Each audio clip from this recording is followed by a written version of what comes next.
Yo, what is going on guys, my name is Friendly Machine and today I'm bringing you a really fast double DNA bomb, but this isn't the purpose of the video, just to show off the gameplay, even though it is a really nice one.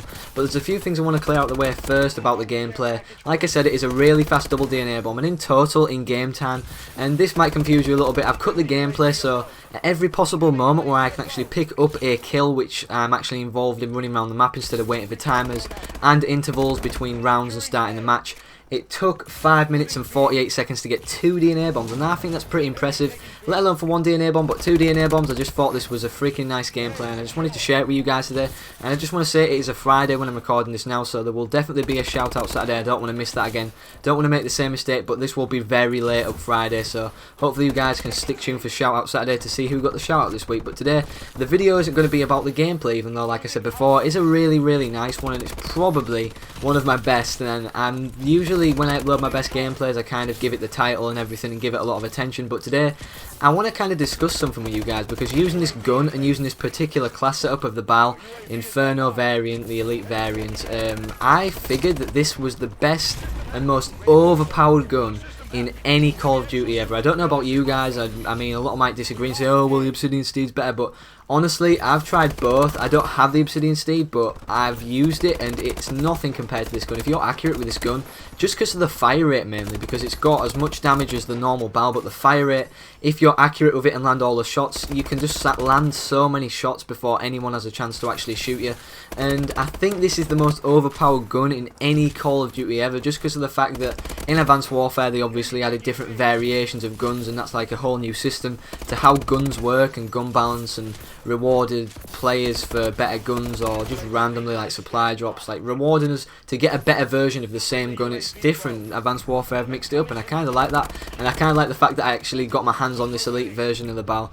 I don't really regret getting this instead of the Obsidian Steed now. I don't really want it as much, because I've found a really awesome way to kind of exploit this class and make it as best as I can. And on this class I like to run UAV with threat detection, extra time, nearly said extended mags, and extra time and enemy direction as well. And I also like to run the system hack with extra time, another extra time, and then disable exosuits. And literally you can just run around the map, because you can see people, they can't really move as much as you when you're dashing around everywhere. It's just a really good class overall, and you can just kind of jump over everyone like a hawk or an eagle and just kind of pounce down on them with your extremely rapid fire rate. I just think it's a really good way to kind of, you know, play this game, because this game, in all honesty, is harder than other Call of Duties, but when there's a gun like this in the game and it's really overpowered, I personally think that this variant of the gun beats any version of the ASM-1 and any version of any other Elite gun and any version of any gun or any gun ever in Call of Duty. Because honestly, if you've got this gun and you use this class setup what I'm using, where I use like stock, quick draw and extended mags, you will know exactly what I'm talking about. This gun is so OP, and I know in other Call of Duties as well there was like the mainstream guns like the Honey Badger, the ACR. I personally think it's better than those as well, because if you get good at using this gun, like any other gun, I mean if you got good at using the ACR, that was a pretty easy gun to use in Modern Warfare 3, but honestly if you get good at using this gun, you will just melt people. And I think this gameplay shows it best kind of in this game, because I get 2 DNA bombs and it's pretty fast, and I choked the triple at the start of the game because I was just playing like an idiot. This was like my first game on Thursday, so literally this gameplay is really new and it's one of my best, and I'm just enjoying this game so much. Being able to have some form of good gun that I can turn to when I don't think things are going my way, when I'm trying to get a really hard gameplay like a stupid DNA bomb with a stupid gun. And I think it's just generally really fun to go around and just get loads and loads of kills with.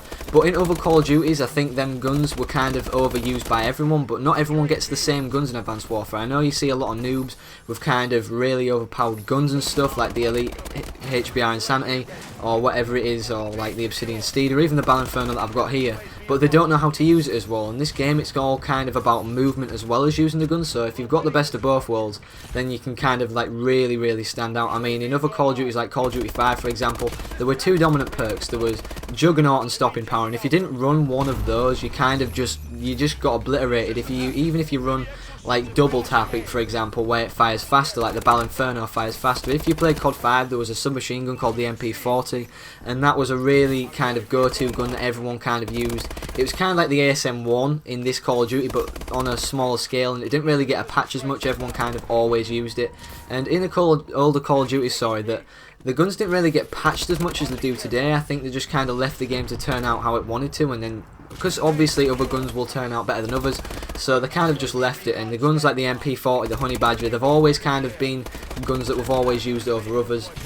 And I need to end this quite quickly because the gameplay is nearly over. It's not down to the timer, it's down to the score. And at the end of the gameplay as well, I don't actually see the second DNA bomb come up on my screen, but it says at the side, friendly machine, 30 kill streak. And that's obviously the second time I've gotten a 30 kill streak, so it is definitely a double DNA bomb. I just don't get to call any of them. But anyways, like I said, to end this off, basically what I want to know from you guys is, what do you think is the most overpowered gun in any Call of Duty? Because personally, I think it is the Bal Inferno that I'm using here, ladies and gentlemen. Because honestly, this gun, I mean, you've seen it right here in this gameplay. It literally takes 3 shots, but those 3 shots can come out quicker than the gun, than any other gun. So thank you all for watching today's gameplay and commentary, guys. Let me know down in the comments about the topic I've discussed. I know it's a little bit different. Hopefully you guys can get back to me about that if you enjoyed it or not.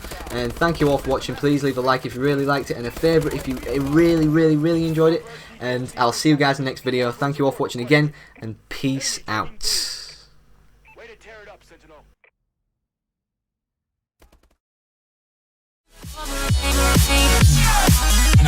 My